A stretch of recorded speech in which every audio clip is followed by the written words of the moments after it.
Okay. Well, welcome to the Parshas, the ladies' Parsha here, Parshas Tzav. Tzav, the second Parsha in Vayikra, and it is on page 648, 649 in the Chumash, and we are really continuing the theme of sacrifices. Lots to do with sacrifices in this week's Parsha. Sacrifices that are general to do on a daily basis, which we're actually going to start off with. And we are also sacrifices to do with the inauguration of Aaron and his sons in the Beis HaMikdash, in the Mishkan. So really it's all about sacrifices, nothing else really. Also, we talk about what we call Toda, Korban Toda, which are thanksgiving sacrifices. We'll discuss that a little bit later. Okay. And if you really want to know, and if you want to know about all the chronology about this, you could also, in the Gutnik Chumash, there's an interesting table on page 65, which discusses how it all works and how it fits in. But we're not going to sort of talk about chronology so much now. We're going to talk about the first mitzvah, Tzav. Tzav is Aaron v'Esbanov lemor zois Toras ha'oila, hi ha'oila al moikda al mizbeach kol halayla. So we have to command the Jewish people and that there's a certain. It's interesting that the sons of Aaron and the sons, they are commanded about the sacrifice, although of course the two are not around anymore, right? What are not around? Not all the sons. The two were already. No, that had not happened yet. That had not happened. No, that actually happens in next week's Parsha. Okay, next week's. Okay. In next week's Parsha, we do hear of the passing of two of the sons of Aaron, correct, at the time of the inauguration of the Mishkan. And that is true. But at this point, no, we're talking about all the sons. And no, my question, what is it? Just a point that really the obligation is on the Jewish people to bring these daily sacrifices. It's called the Ola.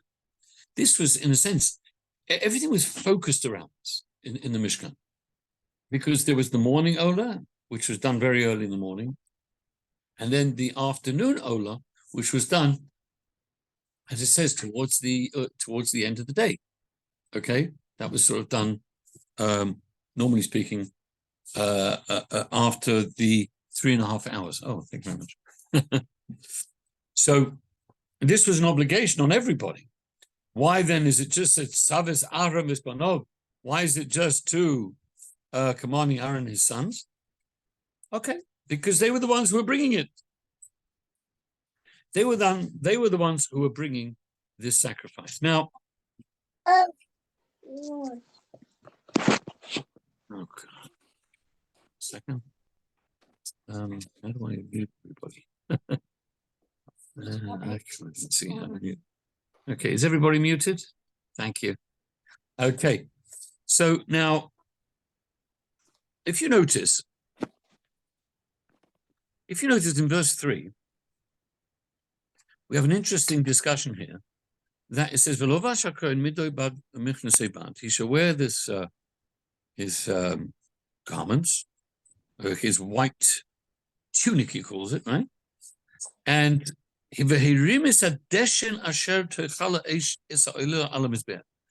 shall lift up some of the ashes of the altar and put them next to the Mizbeach, right? So what could we please mute? I'm sorry. Mrs. Kienwald? She's not here. She's not here. Mr. Kienwald, could we mute the phone, please? Is that possible? Can you mute the... It was muted. So we take they would take some of the ashes that were on the altar, and they would put them next to the Mizbeach, next to the side of the altar. And as he says in brackets here, Rashi says it was actually on the east ramp. There was a little ramp that they would put these ashes on. Okay, and that was what we call Trumas Hadeshin, the piling up of these ashes. And then you look at the next verse, he would take these clothes off that he had just done those ashes, and then he would put on new clothes. He would take the ashes that were on the side of the altar next to it on the ramp, and he would take them out and he would put them outside outside the camp to a holy place, and he put them in, and he just put these ashes there. He would just Not sprinkling. he would just sprinkle and you just pull them out. Right. Okay, and that would be that. And that would be that. But here I want to put one interesting idea here. What was actually going on here? What's this business of ashes? And as somebody once would say, exactly. What's it all about? What's it all about? This ashes, changing clothes. Why does Hashem need this? And why does Hashem need it? What's going on? Well, of course, the basic bottom line is we don't really fully understand. Yeah. We don't understand the sacrifices. It's God's business. The ashes later goes into, they can use it for something like to For the punishment for the. Yeah. No, yeah, but not the ashes. You're thinking of the earth for the woman, the wayward woman, the woman being suspected of adultery. You're talking about that. That was Yeah. ashes, though. No, actually, there were. It was from the dust. It wasn't actually ashes, but yes, exactly, the Zota. Let's try and understand what exactly this is all about. Let's look. As we just said before, we don't really understand what the sacrifices are doing. Somehow or other, it is referred to as lachmi leishai. It is my bread. Hashem says, "Is my bread, is my food. I like this food." Now, it doesn't mean Hashem is not eating lamb chops, or steak. Do you know what I'm saying?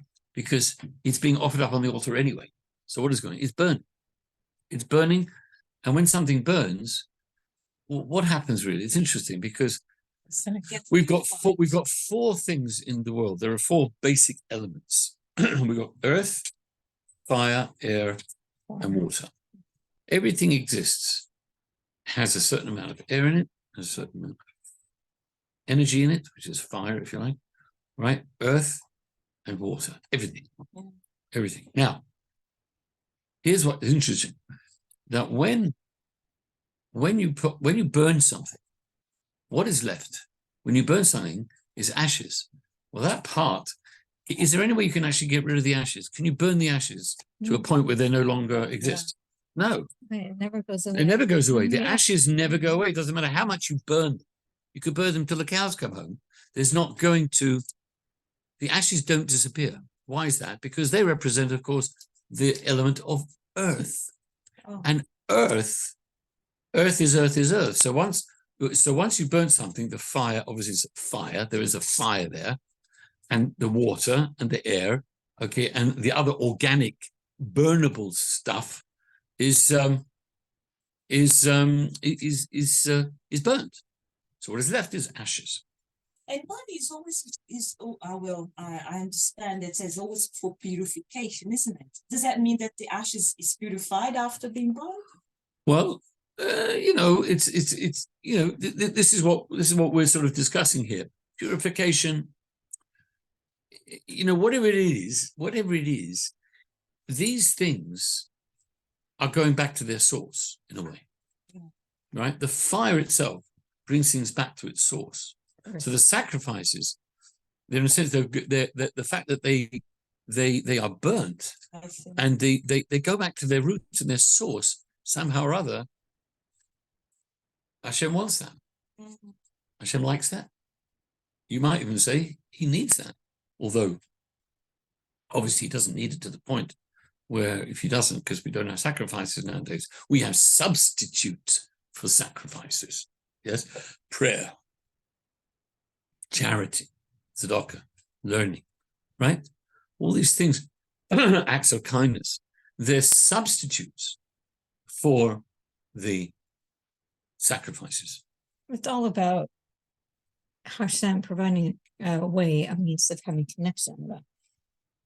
That's what this whole Every mitzvah is a means of connection. So- Every mitzvah, that's the word mitzvah, right? The word mitzvah actually means connection. In fact, the word tzav, yes? Tzav, if you look at the word mitzvah, can you see the word mitzvah is in there? Mem tzadik vov. Oh, right, Hey, mitzvah, yeah. mitzvah. And because it comes with a command. That's what we call the commandments, right? Commandments. So tzav, but what is a command? Command is the connection. When we, tzav means to command. So a mitzvah, yes, it's sort of like a command, isn't it? But the idea of tzavsa in Aramaic, it actually serves the word to connect, tzavta, yeah? There's a connection, like sewing, yes? Tzavta v'chibur, there's a connection. So when you command somebody to do something, you connect with them.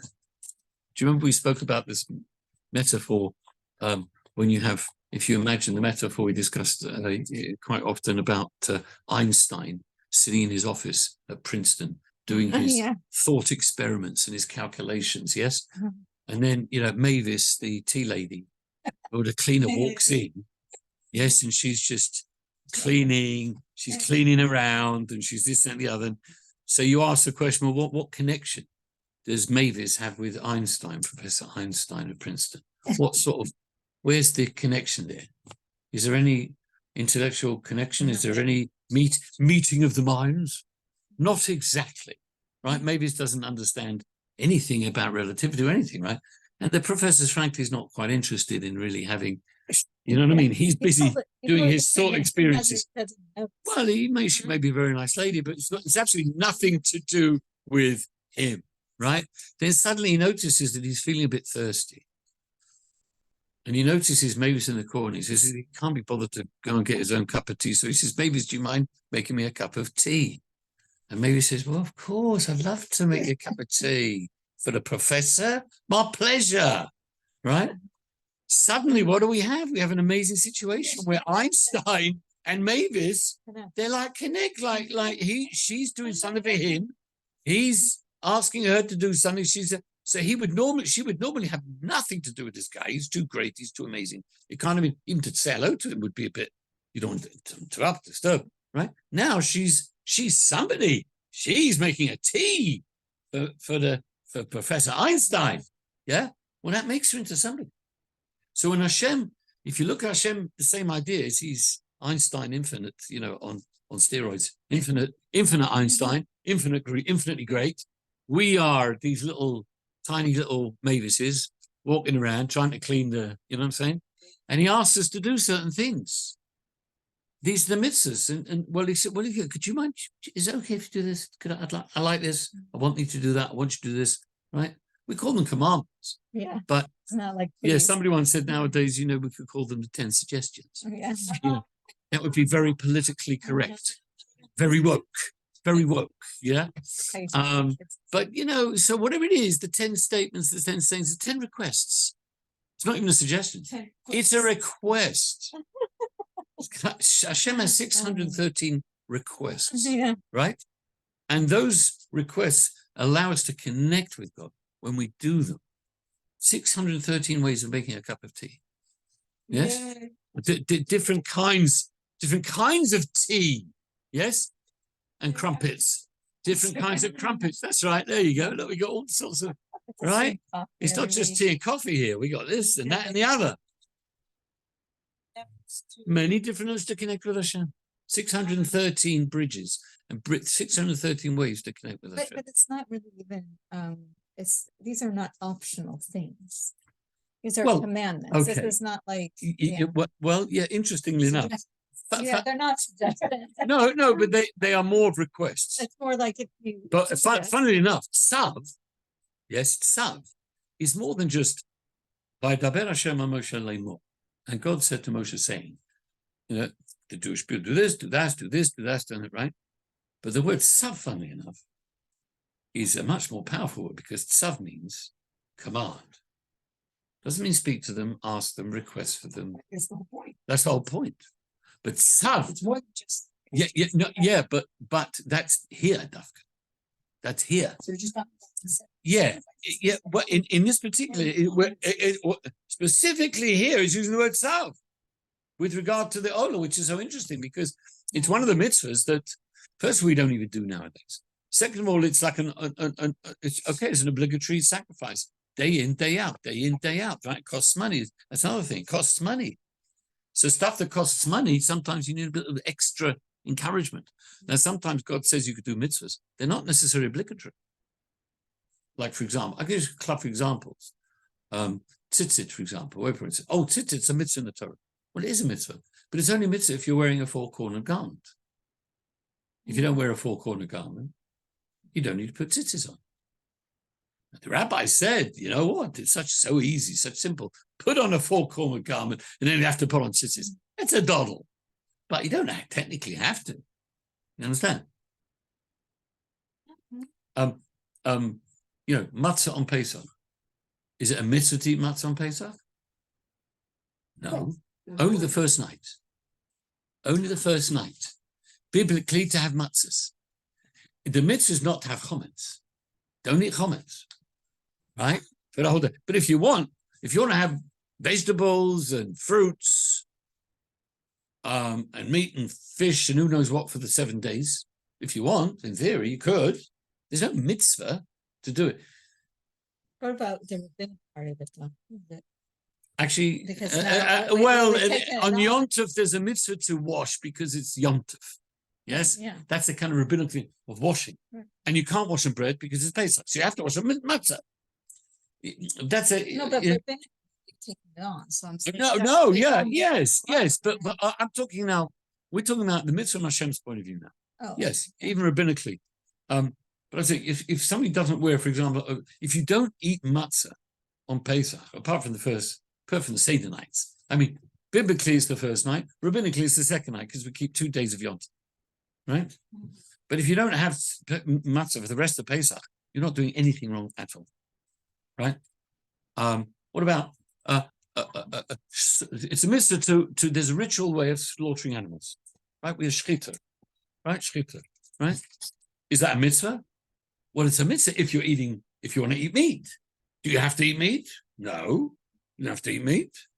If you want to eat meat, this is what you have to do. Do you understand? So a lot of the mitzvahs are not just, they don't imply, some of them imply obligations that you're supposed to do, right? I mean, a lot of them, probably most of them, are actually obligations, but they're sort of time-bound and they're situational bound. Do you understand? Yeah. So there are six, in general, there's 613. Then you have other mitzvahs where you speak about Tzav, which is much more strong and powerful. This is me like, whoa, this is like direct command, right? This is not an optional extra here. Yes? So it's interesting that specifically with regard to this sacrifice, which is the daily sacrifice of the Ola, which again, we don't really understand. But let's look at it perhaps now on a, we talk a lot in this class and spoken times, we're talking about symbolism. Mm-hmm. Symbolism. Everything in the Torah is symbolic. Yeah. There is the obviously simple pshat of doing something.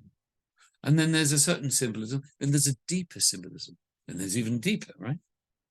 But nothing is just happenstance, nothing. Everything has a meaning to it. So let's discuss a little bit about meaning of these ashes. And if you look at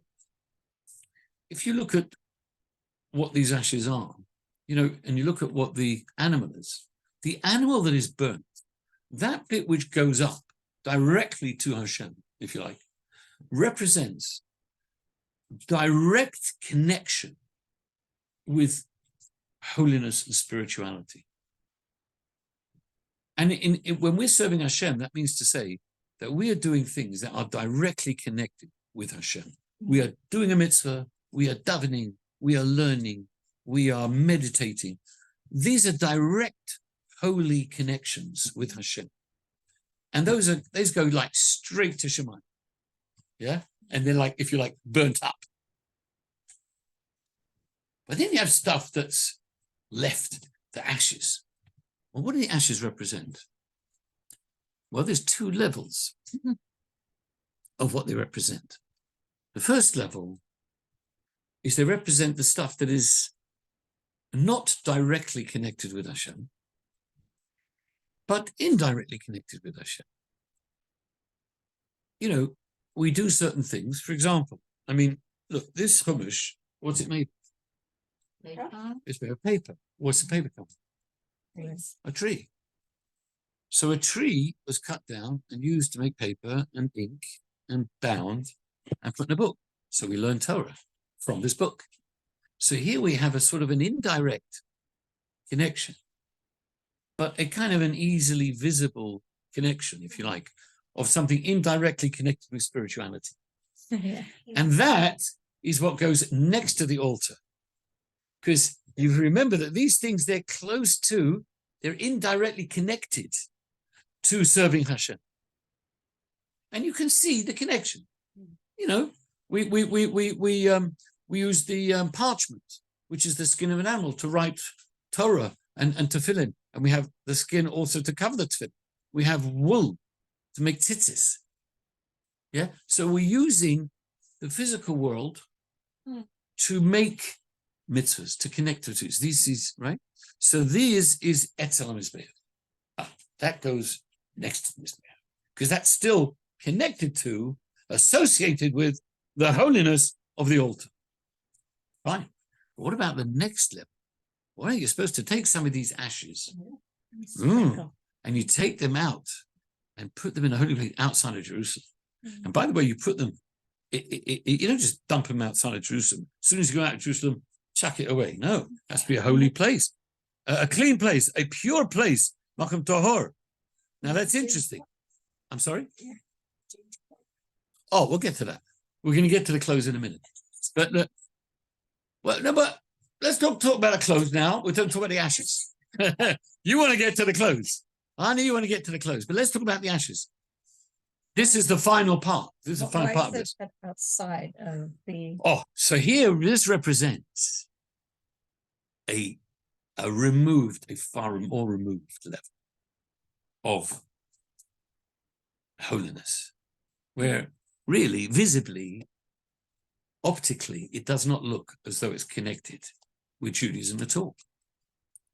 It doesn't look like it's connected at all. And it looks perhaps even opposed to it. We can't see any direct connection. It's so indirect. Yes? And it looks like ashes. But you know what?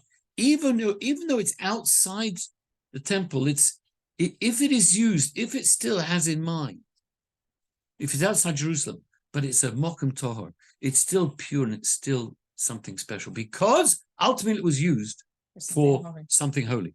A person, for example, decides they want to make a good living.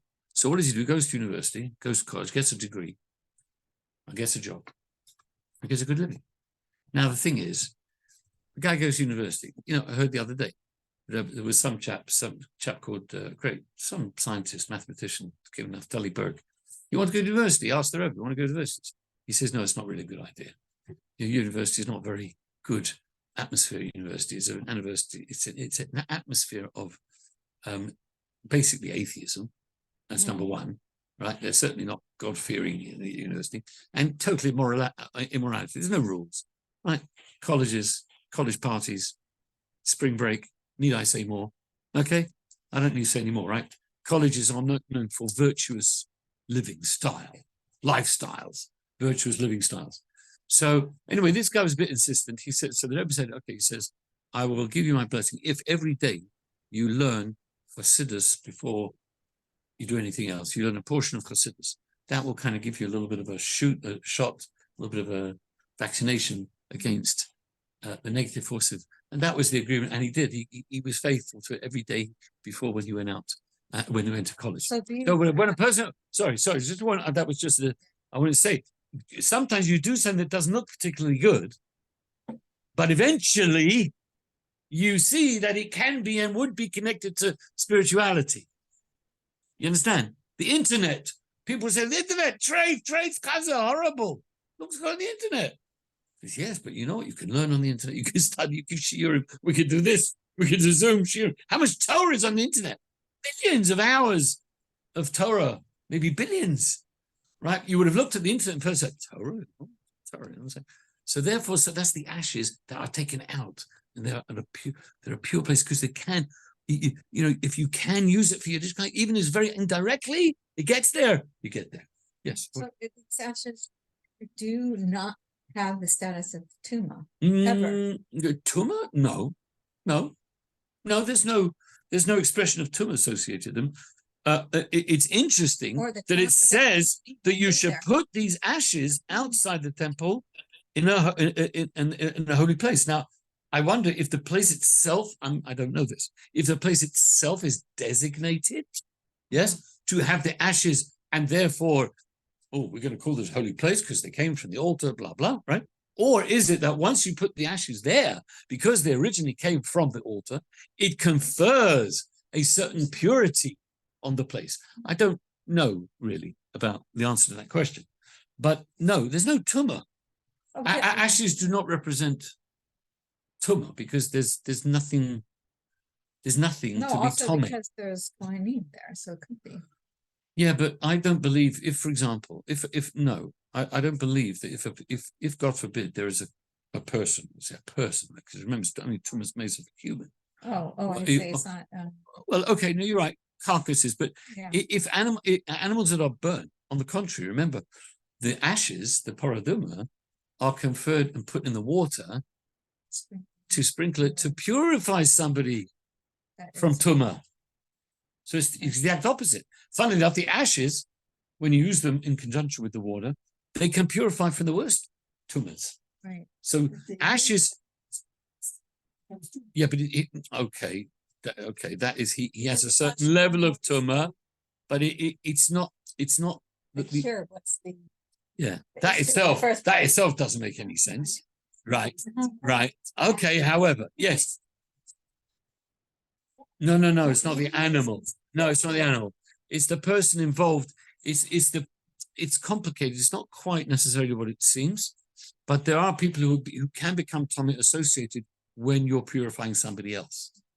But the fact is that itself needs an understanding. But the ashes themselves, it's the ashes themselves. There's no din of impurity tumah. Not that I know. Okay. So those are the three different levels, right? We've got the stuff that goes up to Hashem, direct holiness. Then you've got the stuff that is associated directly with holiness. And then you have the stuff that is totally indirectly connected, which you'd have to take out, so to speak. But it's still pure if you have the right intention, that it is still connected to godliness. If it's just pure indulgence, that might be a bit of a problem. Okay, in terms of just what you want. Okay, now as promised, since we've discussed about the ashes, we're going to go on to the clothes. I know you've all been waiting. You've been waiting to okay. Now let's just, interesting here. I want to share with you what Rashi says on this. Oh, it's just, it's the heavy, every so often it drops on the sukkah roof. It's just heavy drops. Now, Rashi, let me just, where is this Rashi? In verse 4, on the second column, okay, Rashi says like this: the obligation, it's interesting. He says that okay, so he talks about changing clothes. But what's he going to do? He's done the sacrifices. He's moved some of the ashes to the side of the altar. Now he's going to take the ashes and take them outside Jerusalem. And what does he do? He gets changed.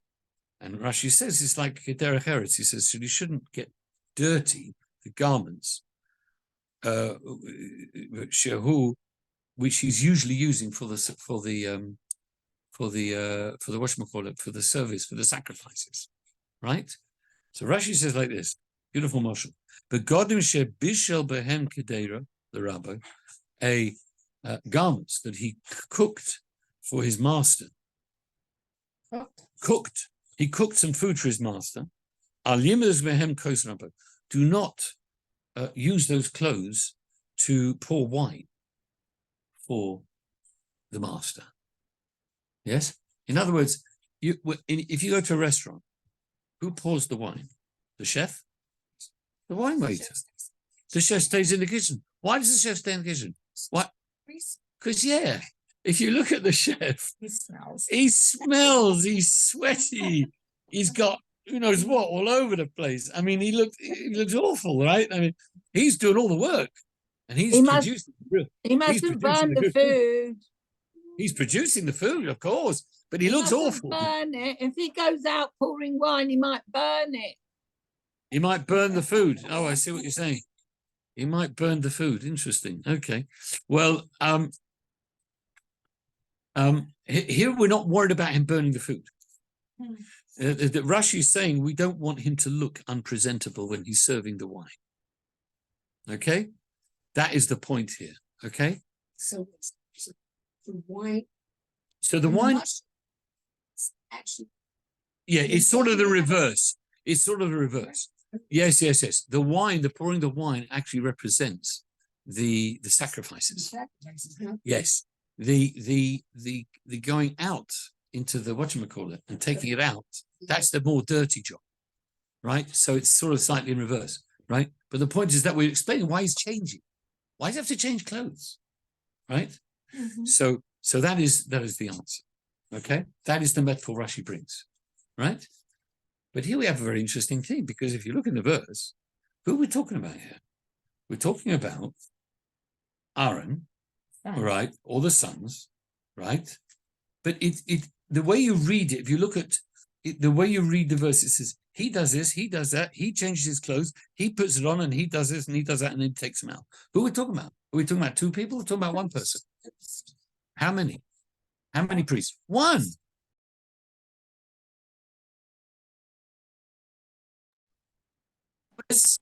And he did this and then he did that, right? But we've just said the metaphor we just used, which is a very powerful metaphor, about changing clothes. But isn't there a better way of doing it? Use two people, exactly. Have the guy doing the cook, because that's what actually happens in the restaurant, isn't it? The chef doesn't get undressed and dressed to go and serve the wine and then come back and do it again. That would be totally... The customer will walk out by that time, right? He wants to drink wine now. Well, the truth of the matter is, yes, because there were lots and lots of Kohanim at the time, and in the end, it was the one who did. Funnily enough, the mitzvah to take it out of the temple is not necessarily. It's not considered a mitzvah as such. The mitzvah is putting it next to that's mitzvah. But taking it as not a mitzvah. However, there was always volunteers to do it. But the point is, in the simplest text of reading the text, it talks about one person doing it, right? Why? Why does it talk about one person doing it? It could have said, Parsha a Kohen acher. You just use the word acher, right? Or hasheni. Use a second Kohen will come and he will take it out. But no, it's the same guy. It's the same guy involved in the sacrifices and doing the desha as taking it out. So it could be one, right? And the Torah actually says that. In practice, it wasn't done that way. But the question is, why was it written that way? You understand? Did you? No? No. Okay, sorry. Okay, fine. So now we come to a beautiful idea. The Rebbe says, there's a message here for all of us, really. It's a fantastic message, really.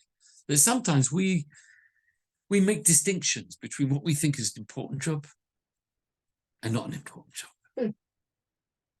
Is this really fitting for my honor, for my glory, for my covenant, or not? Right? Now, for example, a Talmid Chacham, a great scholar, he might think, well, I'm not going to peel potatoes. I'm not peeling potatoes or, mop the floor. Okay, that might be the case. But when it comes to Shabbos, when it comes to Friday afternoon, maybe you should help a little bit. Maybe you should clean the house a little bit. Do something to help for Shabbos. That's your covered, right? Now, but sometimes, even in a situation where it's obvious that we tend to, as I say, we tend to assign our own subjective value to something. Okay, and here the Torah says, you know what? If you are a proper Kohen and you're properly given over to Hashem, you're given over completely to Hashem, then you're not going to make any difference in your own mind about what you consider important job and a not important job. It's all part of the same serving Hashem. So that's why it can be the same person. Yes, we want you to change your clothes because obviously there's an idea of not becoming dirty here. And you might think, well, that's not important. Why is it going to be beneath me? And change my clothes to a schmutziger job. I don't want to do a schmutziger job, a dirty job, right? I want to do a job that's, honorary, honorific. No. L'shem Shemaim. L'shem Shemaim, if you're fully given over to Hashem, it doesn't matter what you're doing. Get your hands a bit dirty. Right? I've told this story a few times. I told it again, it's just because it speaks to me personally, because this happened to me personally many years ago when we first started Chabad House. The first year, I believe, first or second year, was Yom Kippur, I think, or Rosh Hashanah, one of the Yomim Noraim. And I was in the noticed in our restroom, as they call it in America, or bathroom in Canada. There was somebody, I assume it had been a kid, had made some awful mess in the toilet. Exactly. Whoops. And I'm seeing this, and we've got a whole crowd of people there, and like Yom Kippur, and like I couldn't, in good conscience, I couldn't leave. But I mean, so who's going to have to clean this up? Is yours truly? Okay. So there I was, cleaning everything up there, and I suddenly hear the chazan singing, which is one of the highest points of the tefillah, and I'm sitting there, and and I'm like, well, I want to be, and I felt awful. I felt terrible, I'm missing this great exalted place, right? And then later it kind of hit me that, you know what? I also, sometimes you got to be in a situation where you got to do what you got to do, even if you're getting your hands dirty, literally, literally. And it's also part of serving Hashem. That kind of sort of hit me afterwards. I sort of thought about it, spoken about, this is what you got to do. So in a sense, this kind of speaks to you here, the idea that one shouldn't feel that it's beneath you, to do something where you might get your hands dirty. I mean, let's face it, the Kohanim who were involved in the sacrifices, that was a dirty job as well. Yeah, skinny, blood, fat. It was all, I mean, it wasn't like a library. You know what I mean? It wasn't like Buckingham Palace, huh? Blood and Yeah. It's not only that, they had to eat all this meat, and it's not like they were having it with kale and Yes, that's right. A lot of the meat was eaten. That's right. It's right. That itself was even actually hard for the Kohen to eat the meat all the time. They had special doctors. I think I told you. They had special doctors because they had to walk around in the temple barefoot, and that was cold. A lot of the time in Jerusalem, it's not the Negev. You know what I'm saying? Or the Dead Sea. Jerusalem, for 4 months of the year, it can be very cold. It snows. Sometimes snows. You got marble floors. They're all running around barefoot, right? So they got barefoot, right? They wear these clothes, these poor garments. They can't wear anything else, right? The trousers were not long trousers, right? So it's cold, right? It's cold feet, and they're eating meat all day, right? So not exactly a healthy lifestyle, right? But they're doing it because they're serving Hashem, right? Anyway, so this is really the lesson of the garments. The lesson of the garments. Well, they had doctors, I- an infirmary. They had reaction to, you know. I don't know. Their feet got Hmm. whatever. And How long was I the think stint? hospitals are relatively new, only the last few hundred years. Stay somewhere. If they couldn't do their work. Yeah, they would stay in bed. Where did they have children at home in the old days? They went to hospitals. Yeah, hell, that children always had at home. People were ill, they were in bed, they stayed at home. And So the they doctor stayed would come, to visit them. Exactly. No, they didn't go to hospital. No. So if someone was, I mean, they would have to go lie down on the stone. They didn't have beds. Oh, in they'd the- sit in at the home. hospital either. They had beds. They had certain areas where they slept. Yeah, In but the they base of weren't Moked, they based on Moked. They had they Yeah, did have a so certain there's- areas, certain places where they did sleep. Well, Well, look, let's not get too carried away with the lifestyle. Every week there was So, yeah. every week there was a different group. It's a hard week. It was yeah, but yeah. I'm thinking they were normally that was just a parenthetical thing about the doctors, by the way. But it is an interesting thing. Okay, now let's get to here. If you look at verse 5, it says "Va'ha'esh al mizbeach."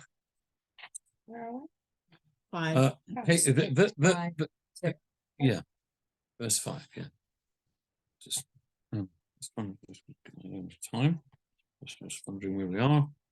Right. So we are now. Verse 5 says like this: "Va'ha'esh al mizbeach tukad boy lo sichbeh." The fire shall be going on the mizbeach all the time. Talk about lo sichbeh. It shall not be extinguished. Lo sichbeh. Right? Now, uvier lehakoyin, and then okay. So we're talking about the fire now. Obviously, if it says that the fire should be burning on the mizbeach, you need to also tell me. You need to tell me that it should not be extinguished. Obviously, if it's going the whole time, it won't be extinguished. So why does the Torah come along and say, "Lo sichbeh"? Yes, don't extinguish it. Well, apart from the fact that obviously there would be a negative prohibition, but the rabbis, of course, want to learn something else out. What does it actually mean? Right? What does it really mean, lo sichbeh? So lo sichbeh, the Jerusalem Talmud says, it's actually coming to tell you two things. Lo sichbeh, that it should not be put out even afilu b'Shabbos, even on Shabbos, when you might think you're not supposed to have fire.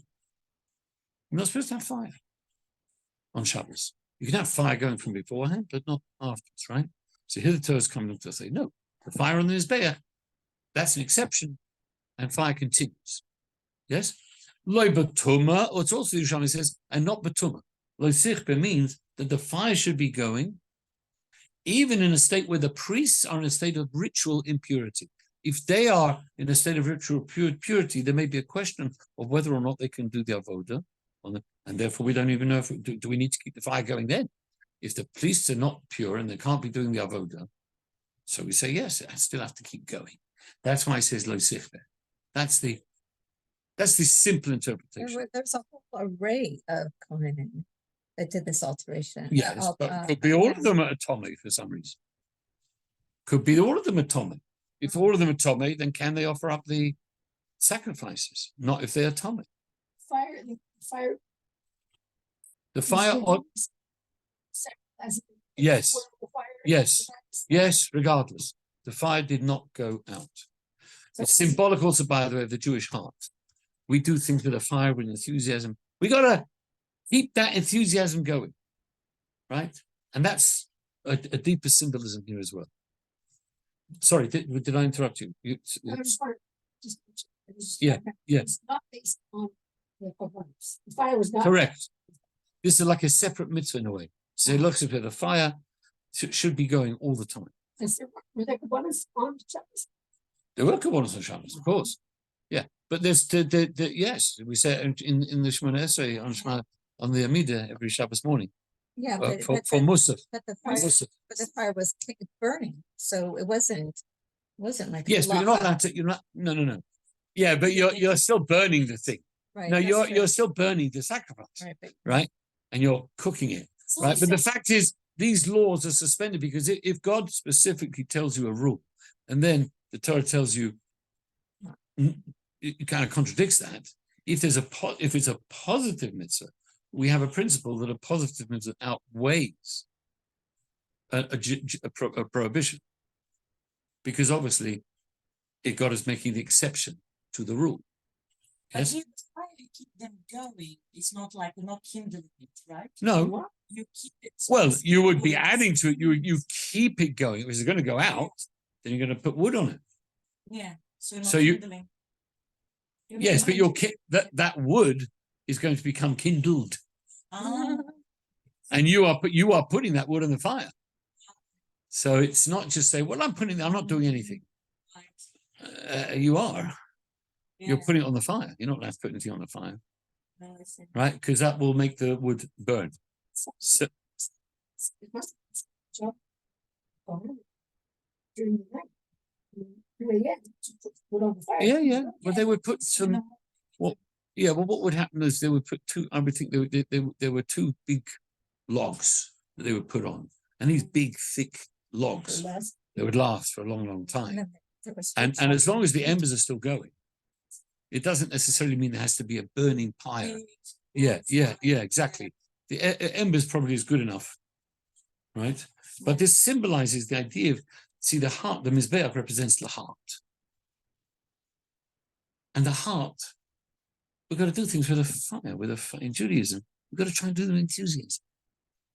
Not to be cold, dry, cold. That's the worst thing.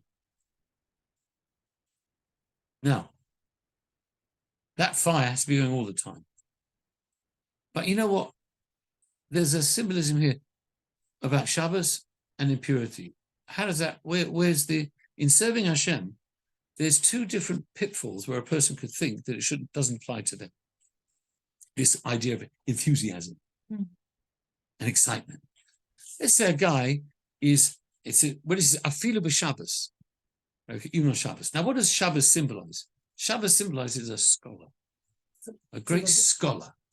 Scholar. It's a Talmud Chacham is called a scholar in the Talmud, right? He was told the joke about that. You know why he's called the scholar? Because why is this Talmud Chacham called Shabbos? It was said because during the week, if you have a question and you can't find a rabbi, what do? You Google.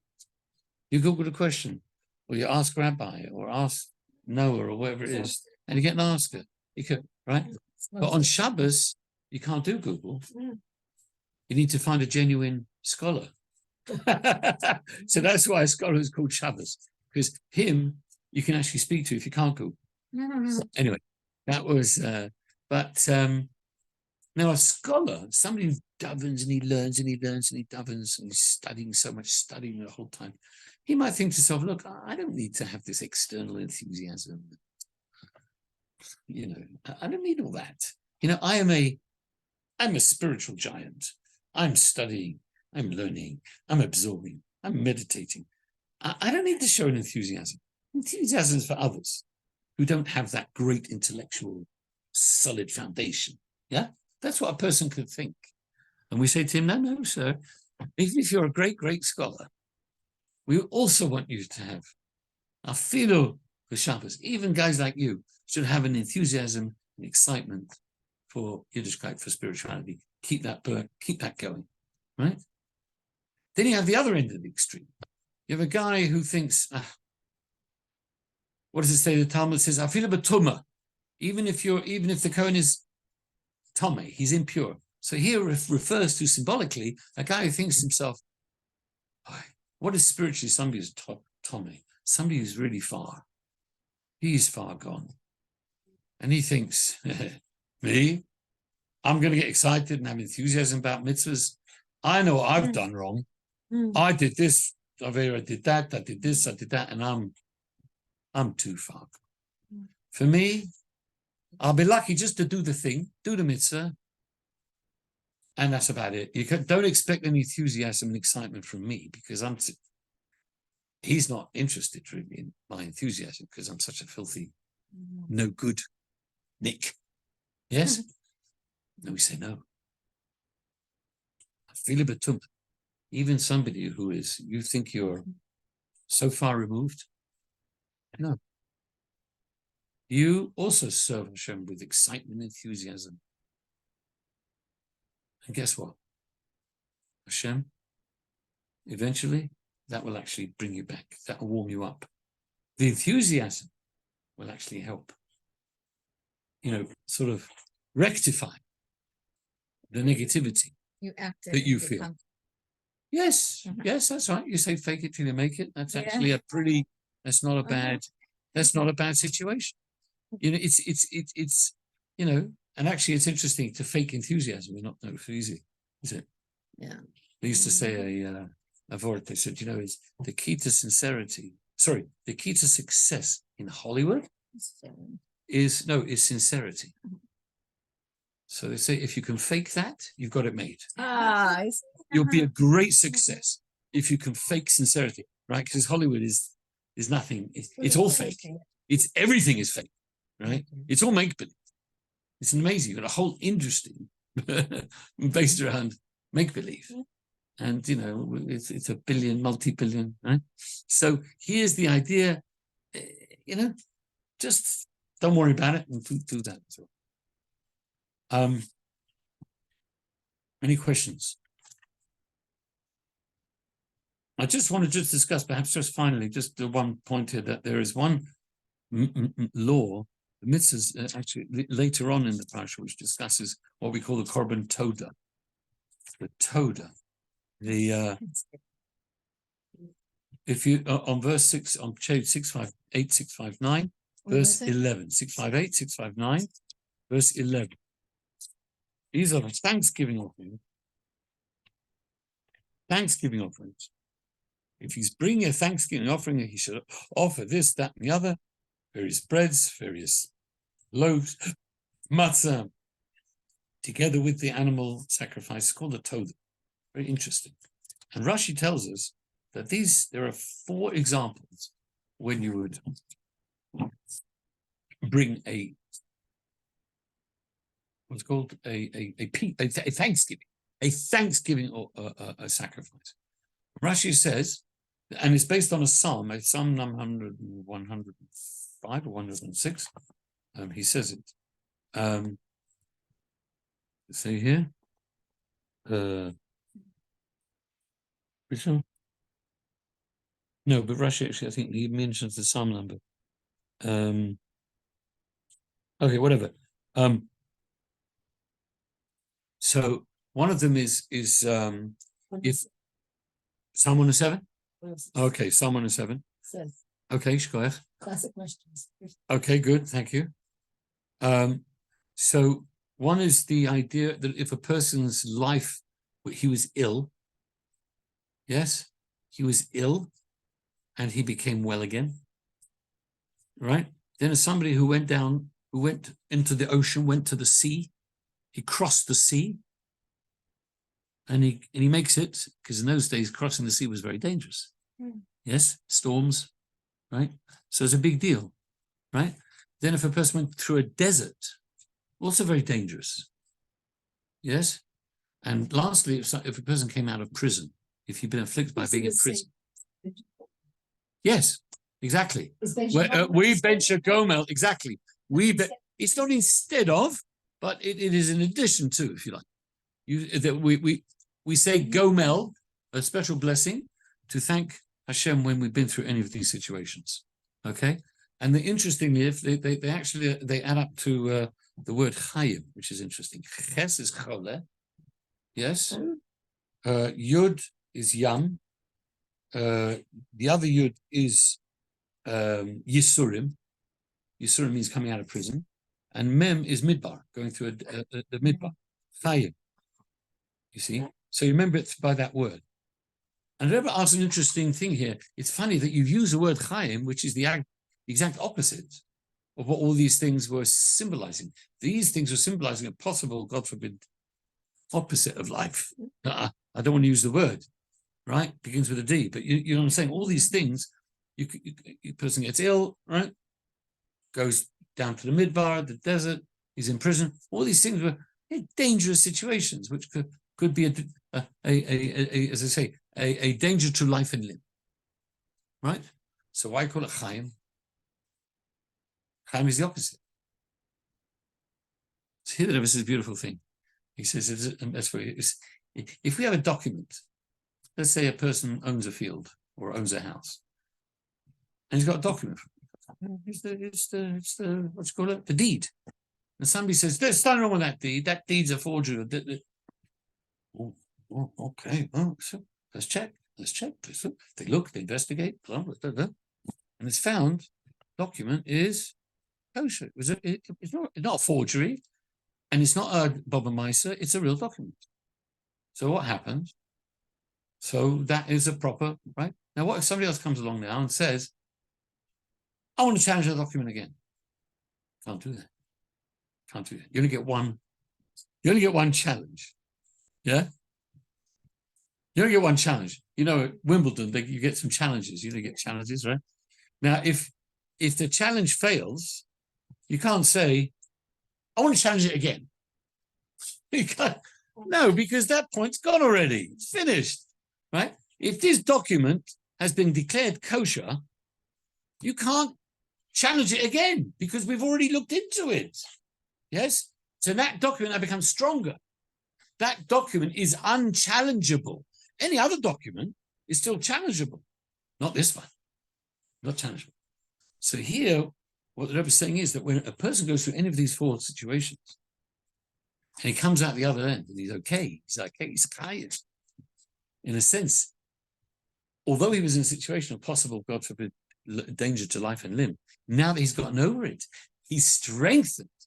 It's like he becomes doubly strengthened by the fact that he survived. So that's what we're hinting to chayiv. He's getting more of that because he came out the other end in peace. You understand? That's how the Rebbe answers that. Why is it hinted to Chaim? So all I can say is, although I don't have any copy, I would say L'chaim. L'chaim to everybody. Thank you for coming to listen. May we all have great life. May we have life here and in Eretz Yisrael, and all the dangers that are happening to the Jewish people at the moment. We should all come out Chaim, and all the soldiers should come out Chaim. Okay? And there should never be any more. Once this is completed, please God, very, very soon, there should be no more challenges anymore by any nudniks anywhere in the world. B'ez Hashem. And we should be zocheh to see Mashiach tzidkenu b'karav mamash. Amen.